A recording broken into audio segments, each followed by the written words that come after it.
Hi everyone, my name is Dr. Stifano, and I am the primary instructor for this course, which is COM 2200 Interpersonal Communication. The purpose of this video is to introduce myself and talk a little bit about the course and what to expect this semester. So let me begin by first explaining the course format.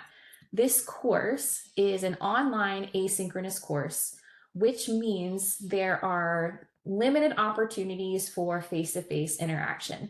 For the most part, our communication will come through Husky CT announcements that will also be sent to you as emails.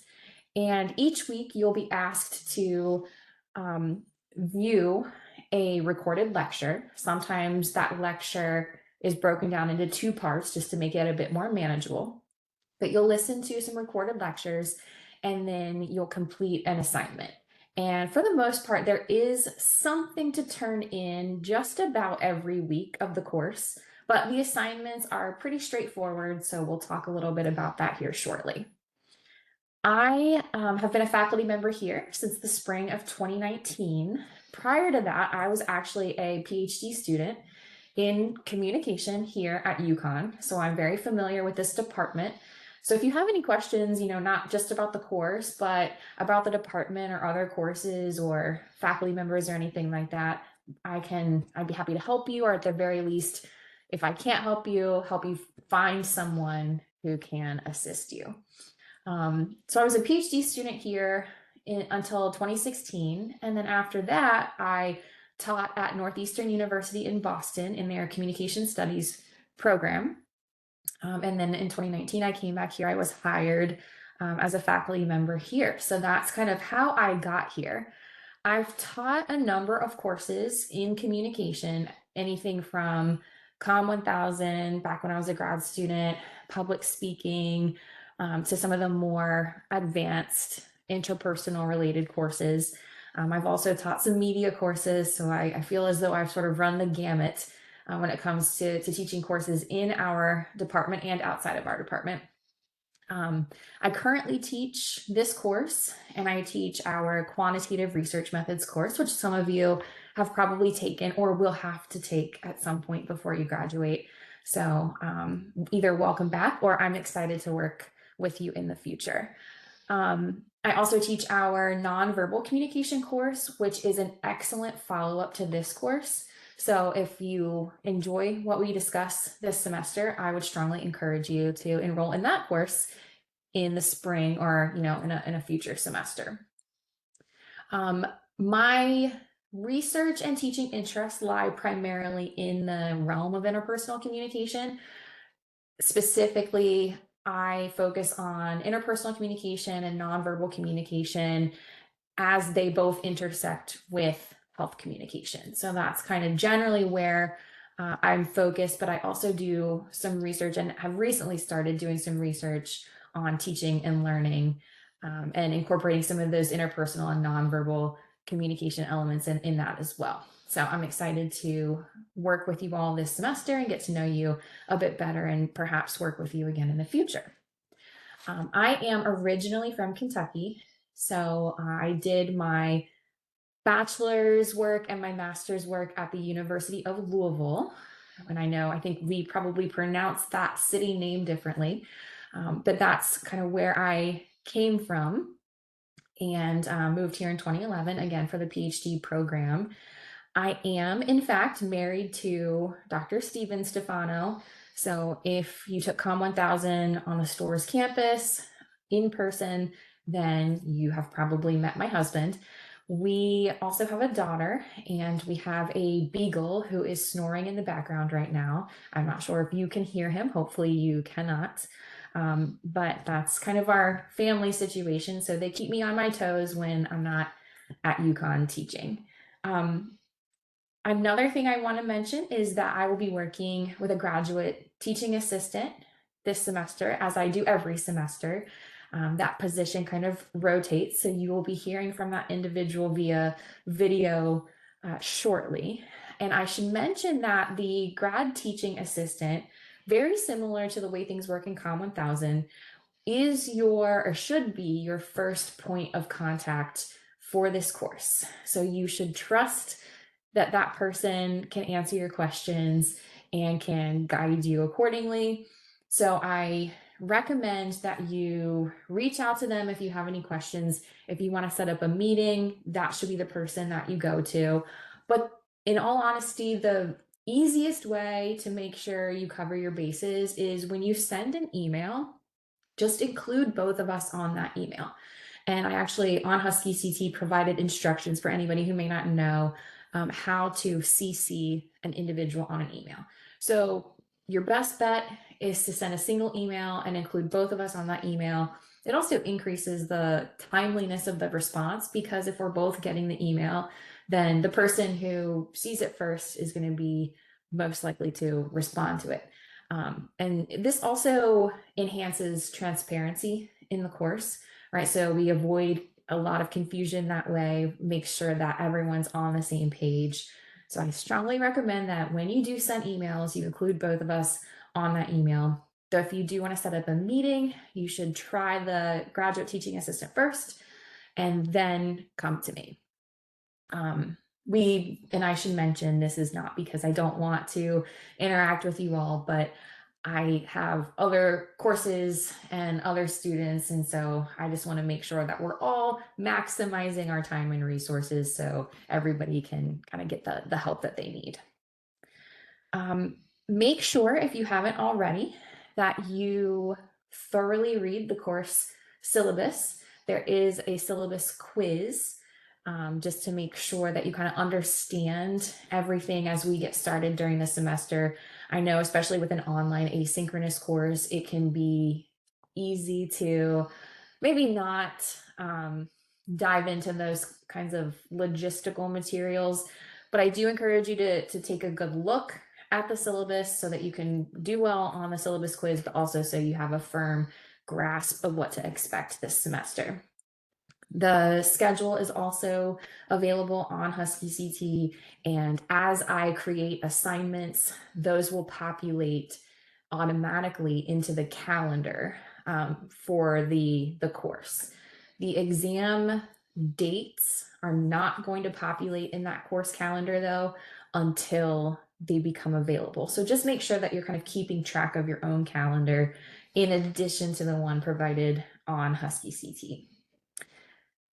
Each unit will be, you'll see that on Husky CT as a single folder. And then when you expand the folder, you'll find all of the materials that you need for that particular unit. So you'll see a quick overview of the unit, the learning objectives for the unit. There will be the lecture slides as well as the lecture video. So everything will be organized by unit in unit specific folders. I think it's probably easiest to figure everything out by actually clicking around in Husky CT so you know where everything is. There's a folder, a separate folder for assignments. That's where you'll find all your guidelines and submission links. But assignment submission links will also be available in the units that are associated with that particular week for the course. I also tend to send an email at the beginning of each week with just a quick overview of kind of what to expect for the week, and a reminder of anything that's due. And then if we do have an assignment due or an exam upcoming, I will probably send a second and maybe even a third email in a given week. So I try not to overwhelm the inboxes, but again, the course is online and asynchronous, so it's kind of the only way we have to communicate. So I would ask that you check your emails regularly, or at the very least, make sure you're checking that announcements page on Husky CT. Make sure you haven't missed anything. And there are tons of documents available on Husky CT and video recordings of just about everything. So you should have plenty of resources, but certainly if you have any questions, you can let us know. I wanted to talk about just a couple of things from the syllabus. I'm not going to read the whole thing to you, but I wanted to mention exam policies in particular, because this seems to be a point of contention or confusion each semester. Because this course is online and asynchronous, I am required by the university to verify your identity. which means I need you to present a photo ID at the beginning of each exam. So we're going to be taking exams using Lockdown Browser with the monitor engaged, and you'll be prompted to present a photo ID. It can be your UConn student ID. It does not have to be. If you have a driver's license or a passport photo or any other form of photo identification where I can match your face and I can see your name, then that will suffice. But I do need you to present this photo identification prior to each exam, because if you don't, the grade on that exam will be a 0, and there are no exceptions to this policy. We will be reviewing exam videos for this course, just to be clear on that. So make sure you take note of that. And I'll again send out reminders and some updated information as we approach the first exam. There are 3 exams this semester, so you'll have to do this 3 times. Secondly, I mentioned emails already. Just make sure that you're taking the time to read them. They are also posted as announcements on Husky CT. So if you do delete an email, or if you're just a person who doesn't check their email very often, that's fine. Everything will still be updated on Husky CT. But make sure you are reviewing those items, because we don't have the benefit of being in person where I can remind you in class and answer questions that way. So please make sure you read your emails. And then another thing I get questions about is the textbook for the course. And is it required? So technically, yes, it is required. I especially think it's beneficial that you read the textbook in this course because it's online and asynchronous. So the textbook is going to give you more detail, more examples, right? And it's just another resource to have. I have had several students in the past say that they felt like they didn't really need the textbook to get through the course. So I'll let you make that decision on your own. The one piece of information I don't have is how well those students did in the course, right? So I don't know the correlation between reading the textbook and course grade. So again, you'll have to kind of think about that on your own. I sometimes recommend listening to the lecture first and then using the textbook as a resource for additional information, clarification, and examples, or you could reverse those. So read the textbook first and then turn on the lecture, and make sure that you're taking notes during the lecture. I do think that having a good solid set of notes will help you, because one of the things about the exams is you are allowed to use a printed cheat sheet during the exam. And so if you are really engaging with the lecture material and you're taking good notes, then when you prepare for the exam, you probably have less work to do in creating that cheat sheet, because you've already taken those notes and organized them, hopefully effectively. So that's my recommendation there regarding the textbook. I think we're on the 6th edition of the text, so that means that there are 5 earlier editions. I mean, the research has changed over time, but I don't think that you would be in terrible shape if you wanted to save some money and you could get your hands on an older version of the textbook. I think you can still do well in the course and save a little bit of money. All right. And finally, I wanted to talk about the two kind of major projects or assignments this semester in addition to the exams. So we have a Breaking Bread project and a relationship check-in project. And guidelines for these are posted on Husky CT with a video overview as well. The Breaking Bread project is something I came up with a long time ago for my advanced course. Basically, what we do is we assign all students to a group of 3. And the idea is that you'll spend an hour sharing a meal and chatting with this group of people 3 times over the course of the semester. I understand that you may not want to share a meal with other people, especially if you're going to be meeting online. which I suspect many of you will since this course meets online. So you don't have to share a meal.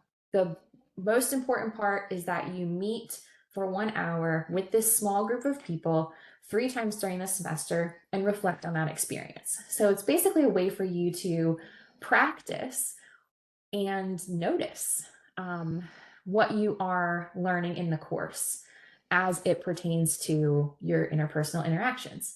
So, yes, this is a course on interpersonal communication. So, logically, we are going to ask you to interact interpersonally with other people.